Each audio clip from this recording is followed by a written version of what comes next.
കേരളമേ ലജ്ജിച്ച് തല താഴ്ത്തുക. താലിബാൻ ഭീകര സംഘത്തിൽ മലയാളം സംസാരിക്കുന്ന തീവ്രവാദികളും. ലോകത്തിന്റെ ഏതൊരു മൂലയിൽ ചെന്നാലും ഒരു മലയാളിയെങ്കിലും ഉണ്ടാകുമെന്ന് നമ്മൾ അഭിമാനം കൊള്ളാറുണ്ട്. പക്ഷേ അഫ്ഗാനിലെ താലിബാൻ ഭീകര സംഘത്തിൽ മലയാളികൾ ഉണ്ടെന്ന് കേട്ട് നാം മലയാളികൾ ലജ്ജിച്ച് തല താഴ്ത്തണം. കോൺഗ്രസിന്റെ സമുന്നത നേതാവും തിരുവനന്തപുരം എംപിയുമായ ശശി തരൂരാണ് തന്റെ ട്വിറ്റർ പേജിൽ 2 താലിബാൻ ഭീകരർ മലയാളത്തിൽ സംസാരിക്കുന്ന വീഡിയോ പങ്കുവച്ചിട്ടുള്ളത്. ആയുധധാരിയായ ഒരു താലിബാൻ ഭീകരൻ നിലത്തിരിക്കുന്നതും മറ്റൊരു ഭീകരൻ സംസാരിക്കട്ടെ എന്ന് പറയുന്നതുമാണ് വീഡിയോ.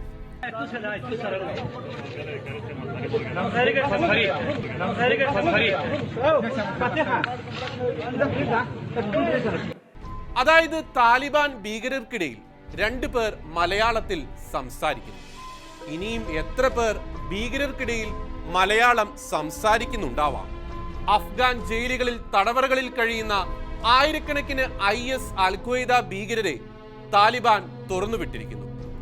അവരിൽ പലരും താലിബാനോടൊപ്പം ചേർന്നിരുന്നു. മലയാളം സംസാരിക്കുന്ന ഈ ഭീകരർ താലിബാൻ ഭീകര സംഘത്തിൽ ഉള്ളവരോ താലിബാൻ തുറന്നുവിട്ട മറ്റ് ഭീകര സംഘടനകളിൽ പെട്ടവരോ ആകാം.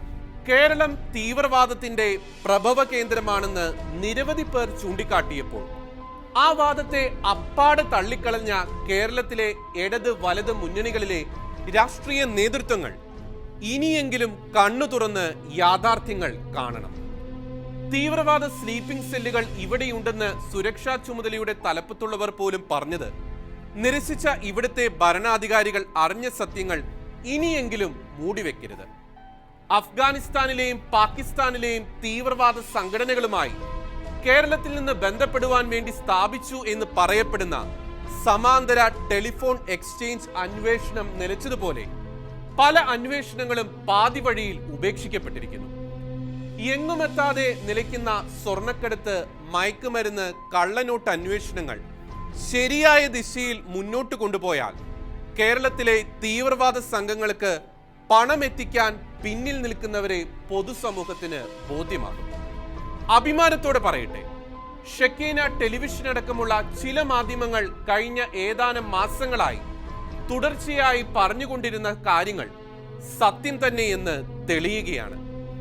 കേരളത്തിൽ വളർന്നു വരുന്ന സലഫിസ്റ്റ് വഹാബി തീവ്രവാദത്തെക്കുറിച്ചും ലവ് ജിഹാദിനെ കുറിച്ചും മാമൂദികളുടെ പൊളിറ്റിക്കൽ ഇസ്ലാമിനെ കുറിച്ചുമൊക്കെ ആശങ്കകൾ നിരത്തി പ്രതിരോധിച്ച ക്രൈസ്തവ സമൂഹത്തിന്റെ അഭിപ്രായങ്ങളെയും ചിന്തകളെയും ഒക്കെ വർഗീയവാദമെന്നും ക്രിസ് സംഗീതരമെന്നും വിശേഷിപ്പിച്ച ഉദാത്ത ചിന്തകരും ബുദ്ധിജീവികളുമൊക്കെ ഇപ്പോൾ എന്തു പറയുന്നു എന്ന് ചോദിച്ചു കൊള്ളട്ടെ.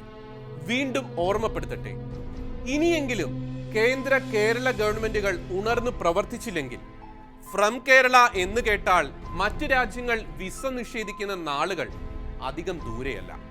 മാത്രമല്ല, മലയാളി എന്ന് കേട്ടാൽ അന്താരാഷ്ട്ര സമൂഹം ഭീതിയോടും പുച്ഛത്തോടും നോക്കിക്കാണുന്ന നാളുകളും.